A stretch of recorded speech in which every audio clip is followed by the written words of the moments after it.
steel teeth of this industrial buzzsaw.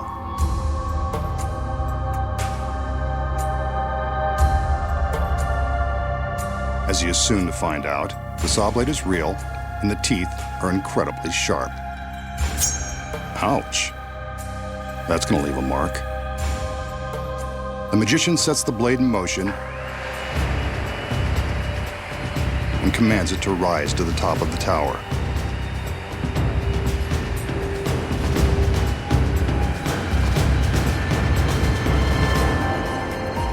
Remember the old saying, what goes up must come down? So for safety's sake, the blade stops before the girls walk underneath.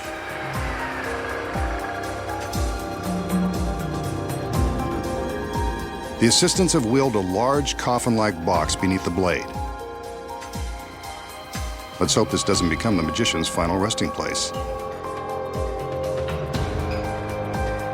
The lid is raised and he steps inside, taking a moment to get himself comfortable in this very uncomfortable situation. This is probably a good time to remind you not to attempt this. The magician may be giving away the secrets, but he's a trained professional. With the front of the box lowered, we can see that he's held in place by a wide steel band and handcuffs.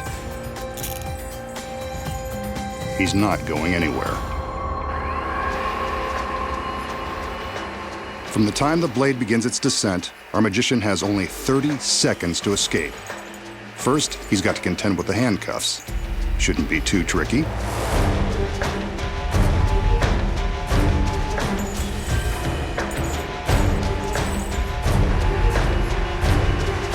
Only 20 seconds left.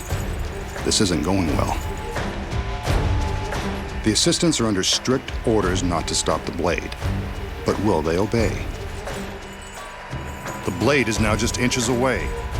Will he escape in time? Nope, guess not.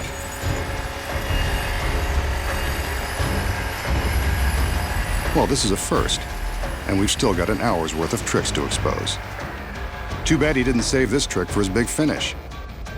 Could have killed two birds with one stone, or one giant blade. Looks like the masked man has finally met his end. But I think we should see some proof that he's really cut in half. On cue, the girls separate the box. So long, magician. It was nice knowing you. The danger in this illusion is about as authentic as it gets, complete with a very real, very sharp industrial saw. And the handcuffs? Well, they're real too. You can see that there is no way to escape this death trap, not within 30 seconds. And that's really the magician strapped to the table. So is the magician really being sliced in half by the razor-sharp teeth of the giant saw? No. He still has more secrets to expose. Starting with this one. The first secret, of course, is in the box the girls wheel onto the stage. When we see him get into the box and supposedly lie down, he's actually slipping his legs down into a secret compartment. The table legs are hollow and large enough to fit a person, or half of one. As you can see from the back, there is plenty of room to slide his legs inside the compartment with the help of some handy steps, like the rungs of a ladder. His upper body remains visible on the table. So what about the other side? We saw his whole body on the table. The legs look real. The secret here is that a body double has climbed into the box before the illusion began.